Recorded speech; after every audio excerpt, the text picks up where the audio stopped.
Si vous ne vous convertissez pas, vous périrez tous en d'eux-mêmes. Évangile de Jésus-Christ selon Saint Luc, chapitre 13, les versets 1 à 9.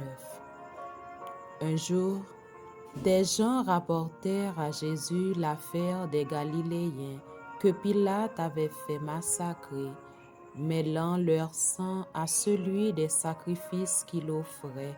Jésus leur répondit: Pensez-vous que ces Galiléens étaient de plus grands pécheurs que tous les autres Galiléens pour avoir subi un tel sort? Eh bien, je vous dis, pas du tout. Mais si vous ne vous convertissez pas, vous périrez tous de même. Et ces 18 personnes tuées par la chute de la tour de Siloé, pensez-vous qu'elles étaient plus coupables que tous les autres habitants de Jérusalem? Eh bien, je vous dis, pas du tout. Mais si vous ne vous convertissez pas, vous périrez tous de même. Jésus disait encore cette parabole. Quelqu'un avait un figuier planté dans sa vigne. Il vint chercher du fruit sur ce figuier et n'en trouva pas. Il dit alors à son vigneron: Voilà 3 ans que je viens chercher du fruit sur ce figuier et je n'en trouve pas. Coupe-le. À quoi bon de laisser épuiser le sol?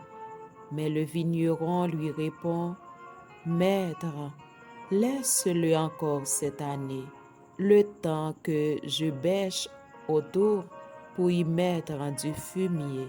Peut-être donnera-t-il du fruit à l'avenir, sinon tu le couperas. Acclamons la parole de Dieu.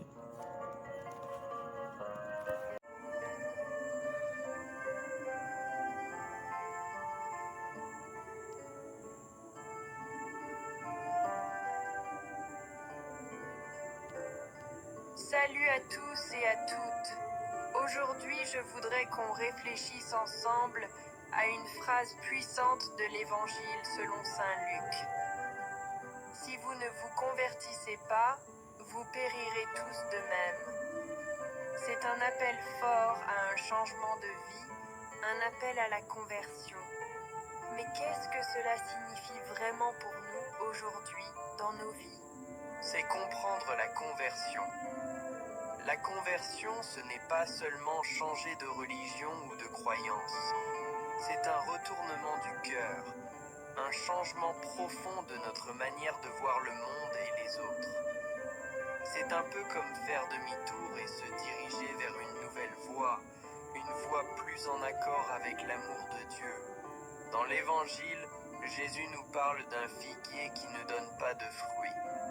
Ce figuier, c'est un peu comme nous. Dieu nous donne la vie, il nous donne tout ce dont nous avons besoin pour grandir et pour porter du fruit. Mais parfois, nous sommes comme ce figuier, stérile. Nous ne produisons pas les fruits de l'amour, de la paix, de la joie, de la réconciliation, du partage que Dieu attend de nous. Et la Vierge Marie, modèle de conversion, qui mieux que Marie peut nous montrer le chemin de la conversion?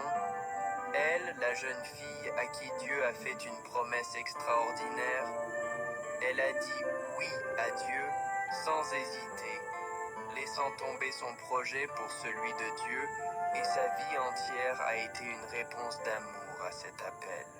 Marie est le modèle parfait de la conversion, car elle a toujours mis Dieu au centre de sa vie. Dans notre monde d'aujourd'hui, l'appel à la conversion est plus que jamais d'actualité.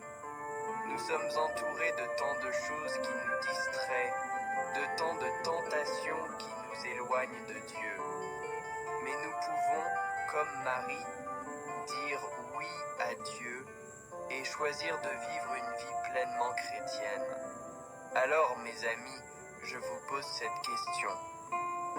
Comment pouvez-vous, à votre manière, répondre à cet appel à la conversion?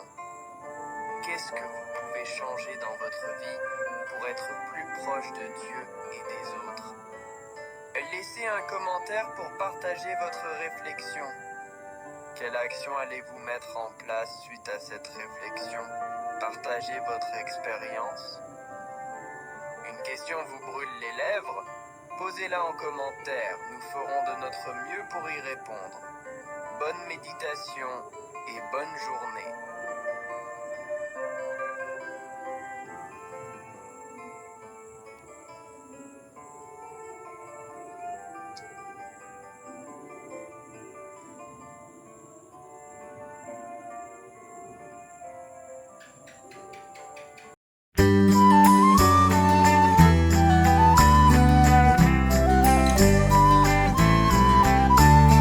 Alléluia, Alléluia, Alléluia, Alléluia, Alléluia, Alléluia.